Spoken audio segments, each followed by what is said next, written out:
आपको अगर आप पढ़ भी रहे हो ना बच्चों, तो बहुत बार ये नहीं पता होता कि यार क्वेश्चन कैसा बनेगा इससे। जैसे किसी सब्जेक्ट को हम पहली बार पढ़ते हैं, जैसे इंग्लिश पढ़ रहे हैं मान लीजिए, इंग्लिश हम पढ़े जा रहे हैं, टीचर भी बता रहा है ऐसा क्वेश्चन बनेगा, लेकिन क्वेश्चन को कैसे अप्रोच करें अगर वो क्वेश्चन हमारे सामने आ गया, वो आपको सिर्फ मॉक टेस्ट दे सकता है। मैं ये भी मानता हूं कि इस बार आपको कोई समय की कमी नहीं पड़ने वाली एग्जाम में, इसलिए कोई टेंशन भी नहीं है समय की। मॉक टेस्ट से सबसे बड़ा फायदा तो समय का होता है कि आप टाइम से पहले उसको कर पाते हो अपने एग्जाम को। पर बच्चों यहां सबसे जरूरी पॉइंट है कि आपको क्वेश्चंस को लेकर के आइडिया हो जाएगा, क्योंकि जो भी हम मॉक टेस्ट बनाएंगे वो प्रीवियस ईयर को ध्यान में रख करके बनाएंगे, और पेपर का जो लेवल यहां मॉक टेस्ट का मिलेगा ऑलमोस्ट वही देखने को मिलने वाला है। तो आप प्लीज मॉक टेस्ट हर संडे का दिया करें, मेरा पहला सजेशन है, चाहे आपकी तैयारी अभी पूरी हुई है या नहीं, पर एक मॉक टेस्ट देना शुरू कर दीजिए वीकली। मैं आपको यह दिखाना चाह रहा हूं कि जो एसएससी एमटीएस 2021 का था उसमें 37,97,357 फॉर्म भरे थे और 7739 वैकेंसी थी। फाइनल अभी रिजल्ट नहीं आया है, हवलदार पहली बार इसी में जुड़ा था, तो इसमें आधी एमटीएस और आधी हवलदार की जॉब थी बच्चों, लगभग दोनों बराबर ही थी। तो इसमें 3800 एमटीएस और 3900 मेरे ख्याल से हवलदार थे। यहां पे जो कंपटीशन बनता है वो 490 में से एक बच्चे का बनता है सिलेक्शन, जो सबसे टफेस्ट कंपटीशंस में से एक है। कहीं पर अगर 400-500 बच्चों में से सिर्फ एक बच्चे का सिलेक्शन हो रहा हो तो उसको टफेस्ट कंपटीशन ही बोलते हैं। अब बहुत सारे बच्चे वीडियोस वायरल हो रहे हैं कि सर पिछले वाले में तो 37 लाख फॉर्म थे, इस बार 54 लाख फॉर्म है, ऑलमोस्ट जीडी के बराबर फॉर्म आ गए। इस बार क्यों आए हैं फॉर्म? इसका कारण है कि इस बार हल्ला मचा था कि बहुत ज्यादा वैकेंसीज आई हैं एमटीएस में, जितनी कभी नहीं आई।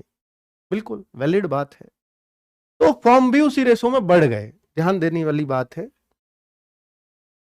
अगर मैं यहां देखूं तो इस बार फॉर्म जो आए हैं वो 54,73,969, कैटेगरी वाइज फॉर्म भी मैंने आपको दिखा रखे हैं। ये जो है ये आप देखेंगे यहां पर वैकेंसीज कैटेगरी वाइज दिख रही हैं। एक्स सर्विसमैन पीडब्ल्यूडी की इसलिए नहीं लिए, ये हॉरिजॉन्टल आरक्षण है, इनमें से ही बटेंगे वो, ठीक है। तो टोटल 12,523 वैकेंसीज, इतने इतने फॉर्म है कैटेगरी वाइज। अगर मैं इस फॉर्म को, इस वैकेंसीज को इनमें बांटता हूं तो करीब 437 में से एक बच्चे का सिलेक्शन। पिछली बार था 490 में से एक का, अब ये फॉर्म ज्यादा भी है तो वैकेंसी भी ज्यादा है, तो 437 में से एक का। कुल मिलाकर सिलेक्शन तो बच्चों पिछली बार से लेना थोड़ा सा आसान तो है ही, बहुत ज्यादा नहीं, थोड़ा सा आसान तो है ही। अब आपकी उस बात पे आते हैं कि भाई सर ये इतनी वैकेंसी होने के बाद भी थोड़ा ही आसान हुआ, ये फॉर्म कहां से आ गए इतने सारे? अब देखिए यहां पर जो फॉर्म है ये 37 लाख हैं, और अचानक ही 17 लाख फॉर्म कैसे बढ़ जाते हैं किसी वैकेंसी में? अब अगर इससे पहले देखोगे तो 37 लाख 40 लाख यहीं घूम रहे होते थे, इस बार 54 कैसे हो गए? इसको बच्चों, इससे आपको नेगेटिव नहीं, इससे पॉजिटिव इंपैक्ट लेना चाहिए 54 से। मैं आपको बताता हूं क्यों। क्योंकि जो जेन्युइन बच्चा है, जिसको ये पता है कि यार मेरा सिलेक्शन होगा, वो तो यहां भी फॉर्म डालेगा, उसको क्या मतलब, उसको तो वो यहां भी फॉर्म डालेगा। तो ये जो भीड़ बढ़ी है 54 लाख की, ये यानी ये 17 लाख एक्स्ट्रा शामिल हुए हैं, ये कौन से बच्चे हैं? ये वो बच्चे हैं जिनका सिलेक्शन कभी नहीं होना, जो सिर्फ वैकेंसी देखी ज्यादा है फॉर्म भर देते हैं, ये यूट्यूबर कह रहा नंबर आ जाएगा मैं भी भर के देख लेता हूं। ये वो वाली भीड़ है, या उन बच्चों की भीड़ हो सकती है जिन्होंने इस बार ही 10th 12th किया और एज वेज हो गई है, पहली बार कंपटीशन में कदम रख रहे हैं। तो इन बच्चों से कभी घबराना नहीं है, इन फॉर्म से कभी घबराना नहीं है, समझ रहे हो ना क्यों? क्योंकि ये भीड़ बढ़ाने वाले फॉर्म कभी सिलेक्शन नहीं लेकर के जाते हैं।